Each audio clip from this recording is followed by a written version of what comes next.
Hello everybody and welcome to another episode in the Get Good series with me. Woo! Yay!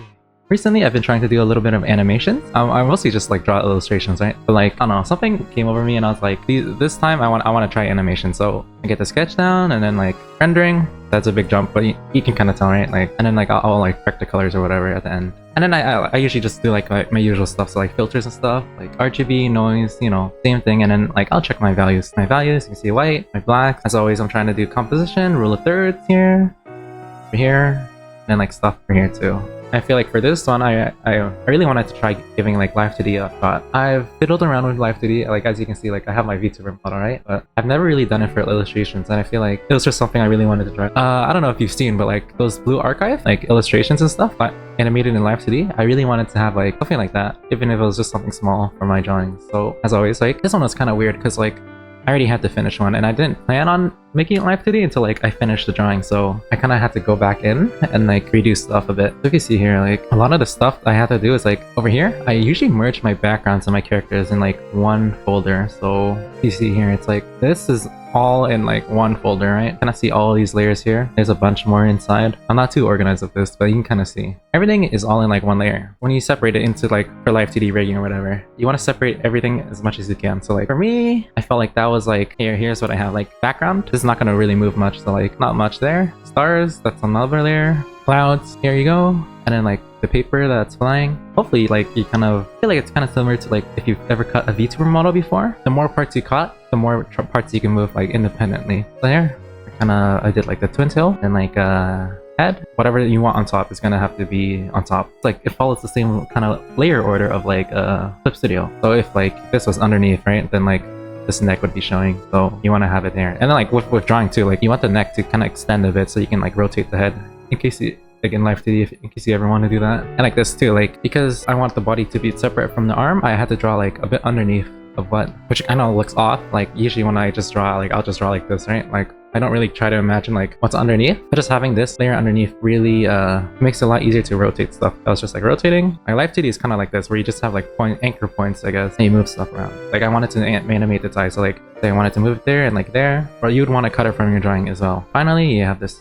So that's basically it. That's how you cut it. And with Live 2D, it's like I don't think I'm not the teacher to like, I'm not the one to teach you how to do Live 2D. There's so many upgrade tutorials out there. So instead of me teaching it, I'm just gonna like give you examples. Final results kind of look like this. So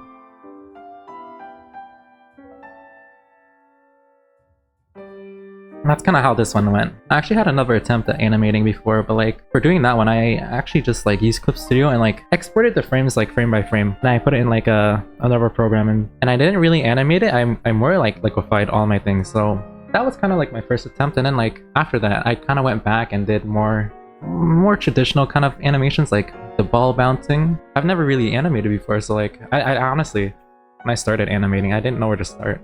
So I just did like even like doing the ball bounce was like such a pain. And then like after the ball bounce, I kind of went back to Clip Studio and I was like, oh, Clip Studio has like an animation thing. How does that work? And I usually never have the timeline here because I never do animations, but on Clip Studio, there's like an animation feature. And I only have Pro, like I only have Clip Studio Pro, so I only get like 24 frames or something. But you can kind of see what I have here, and it just loops. I wish you could like kind of reverse the thing, but yeah.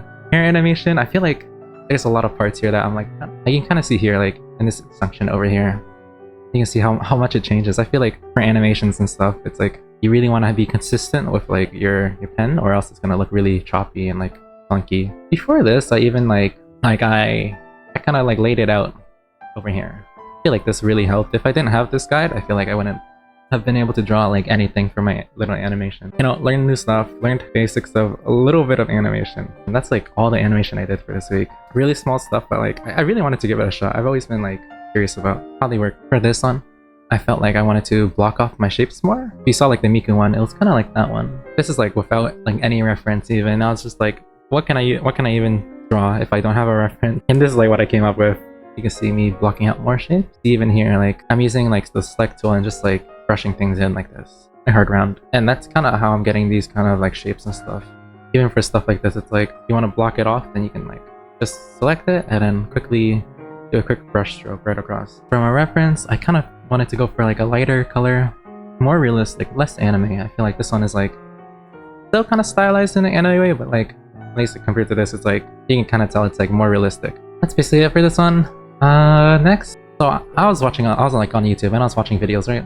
And I saw this video by Kuro something. I'm really bad with names, but it was like by Kuro. I follow on YouTube, and it was like this video about using lasso tool. Really avoided the lasso tool. I didn't really see the need because I had like a brush. Like if I wanted to paint like a leaf, I'll just use my pen and go like this. I feel like with the lasso, like what I've learned is like it's really nice and really fast to just have really nice shapes, and like they come out really quick. I have a reference from Unsplash, and then like I've done it before where I would like form the shapes with like my pen. I don't know, something about the lasso tool just feels more satisfying now. I've like really gone into using the lasso tool.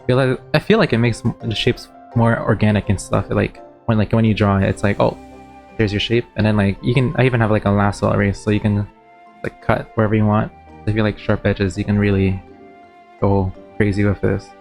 Even round edges, if you really know how to do it. Really trying to use lasso, and like you can see here, I've been using a lot more lasso, just like in the backgrounds, trying to give the impression of like leaves and like foliage and stuff. And then over here too, it's like this one is like chibis. I wanted to try getting a little bit better at chibis, like my friend. I'm not really good at like chibis, so like I really struggle with them. I feel like I'm not really good at getting like the shapes and stuff and like making it look really cute. My attempt at drawing chibis before like anything else, and then like I got advice from him, and then I drew this one instead. You kind of see like the difference too. I feel like with chibis, it's like you want to have a bigger brush. It's one thing I learned. It's like one head, even with this one, it's the same proportion. It's like one head for the thing, and then like one for the body usually. It depends on like your taste. I feel like it's usually like one head, and then your body is like one head compared to like your usual like body. Right, that's all I know for chibis. I'm still learning chibis. I don't know, for chibis I'm still a beginner, as you can like kind of tell. Next, I went back and like looked at my model. I just wanted to try out different hairstyles. I feel like for me, I like having it laid out on like one page, so you kind of tell like what happens, or just like how you feel about one drawing from the next. That's basically it for this one. And then next, did another illustration. Sako. We did like a little art trade. And for this one, I kind of did my usual stuff. So like I cut out like how I always do it. I like on my older videos, you just see like, when I do shadows and stuff, I'll just cut things out where I think the shadows are. So I'll make like a big layer, and then I'll put like a mask, and I'll cut the areas where I think the light would hit. I feel like this really helps me for like determining where I want to put the light. It's just really simple to do. It's like this is where you want your light, so when you have it like laid down like this, it becomes more really apparent. Like for this one, it's like I wanted the light here, I wanted the light coming from this direction at the side, and then like kind of hitting. I think I've already explained it, but I might as well just explain it again. Like I have the sketch, I put in the blue, and then I'll usually like fill in the skin with like a soft little airbrush, and I'll go in with the harder colors over here, and then I'll start rendering a little bit, like putting details and like things that I'm missing. And obviously you can't forget the blush. I feel like with the blush, it's like that's what really adds everything to your drawing, right? A little eye shine, and then I'll paint over stuff that I want. So like just on a big layer on top, I'll paint over whatever I need. So that's kind of it for the base. And then from here, it's like you keep rendering until you're satisfied. I feel like with rendering, I always like clean up little areas that I want, and I'll add like little I'll add details wherever I feel like it needs it. So like rendering here too, like you can kind of see over here, I really try to focusing on like the shapes and stuff of like clothing folds. I feel like they're not really realistic, but I really tried my best to make them feel more organic feeling. I used the lasso tool here too. I really wanted to try lassoing everything. So a lot of the background that I drew was just like with this, and then I grabbed the lasso and like filled in a shape. So all of this background stuff is all done with lasso tool. I feel like everything else is like in the drawing was done with like my standard brush set, but all of the background was like done with lasso tool. All of the background was kind of like I thought about it secondhand, which is like never really smart to do. Like, so every time you have a background and every time you have characters, right? They kind of have a certain lighting. So if you see this one, it's like it's blue, which means that the character is in a blue scene. That's what it usually means, which means that surrounding colors around them would be like blue. But because it's not, and because I made the like background like this, you'd either have to change the background to be more blue, or you'd have to change the character to be more like orange and green. And like when you draw like a character and stuff, they have to match to the lighting. So I changed the lighting and made everything more orange. Even though their OC has a lot of blues, when you are in like another lighting, depending on the lighting, your hue will shift. So if the background is more orange, it'll shift this direction. So you can kind of see what happens over here. The blue kind of becomes a bit like red and then like purple and magenta over here, instead of just like your standard blue. But you can still tell, like, even though this is not blue, you can tell it's blue. But that's just because everything else is orange. I feel like instinctively we understand that like this is blue because this is orange, but nobody really explains it unless you read color and light. Next is this one, little doodle.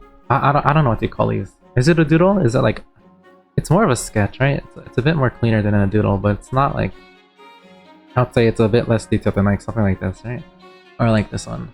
I've mainly only drawn like fan art of like characters and animes I like, but like recently I've been drawing a lot more of like OCs and stuff. For this one, lighting studies. Next, figures. More figures. More figures. Over here, more figures. Figures. These ones are with reference, I can tell. Birthday art. For Kali. Nothing really with this one. I feel like for me there's like two styles I kinda have. There's like this one, which is like a bit more like where the face is a bit more like realistic and like mature. And then like this one where I have like super chibi kind of looking faces and they're more stylized. And then like I usually when I render these ones it's a lot more simple compared to like where I'm trying to really do folds and stuff. This one is like cell shading and then like a little bit of quick brush, hard around brush everywhere. This one I feel like I wanted to try like the 100-day challenge, so this is like drawing that I did in like probably 5 hours. Here I feel like this one I did with lasso, this one I tried with lasso for the short ones, and I kind of went back to my normal like gestures. The names don't mind the names. Sometimes I just like at this point I just name all my drawings, like I don't know why. It's just kind of become a habit. So like every time I do a drawing I just call it study blah blah blah blah blah, even if it isn't exactly like a study. You can kind of see how many I have. It's a bunch of studies. I do them every day, so I think by now it should be like almost every day. I feel like now it should be like I have like 10 of these, right? That's all I did for this week. I feel like this one was more fun. I tried out a lot of things. I did a lot more drawings. I even have like extra drawings too. Hope to see you again in another week. Yes. Goodbye. Bye bye.